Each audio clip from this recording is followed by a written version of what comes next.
নমস্কার, গুরু কৃপাই কেবলম।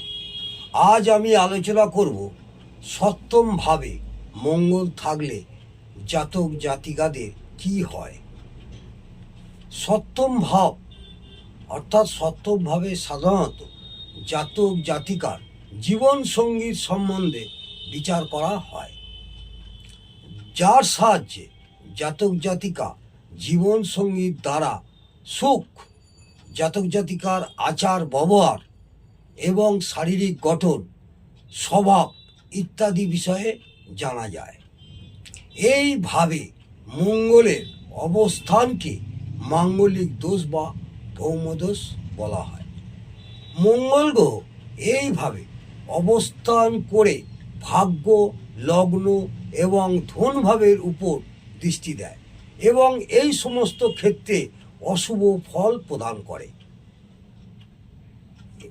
এই সঙ্গে মঙ্গলের অবস্থান মেষ, সিংহ, বৃশ্চিক, মকর এবং কুম্ভ রাশির সঙ্গে হলে বিবাহ যোগ নির্মিত হবে এবং হয়ে থাকে। কিন্তু মঙ্গলের অবস্থান মিথুন, সিংহ, কন্যা, ধনুর সঙ্গে হলে জাতক বা জাতিকার অহংকারী, দুরাচারী, চরিত্রহীন এবং জীবনসঙ্গীর সঙ্গে প্রতারণাকারী হয়ে ওঠে। বিশেষ করে মঙ্গলের অবস্থান সপ্তম এবং অষ্টম ভাবে হলে জাতক জাতিকার জীবন অন্তত কষ্টদায়ক হবেই।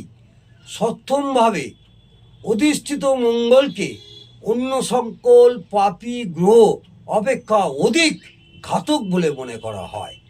মঙ্গলের সঙ্গে অন্য পাপী গ্রহের একত্র অবস্থান হলে বা পাপী গ্রহের দৃষ্টি থাকলে মাঙ্গলিক দোষ 1.5 গুণ থেকে 2.5 গুণ পর্যন্ত বেড়ে যায়।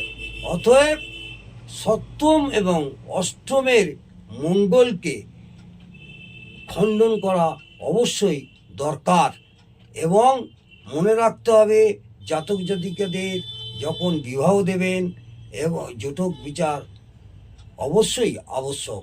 নমস্কার, জয় মা তারা।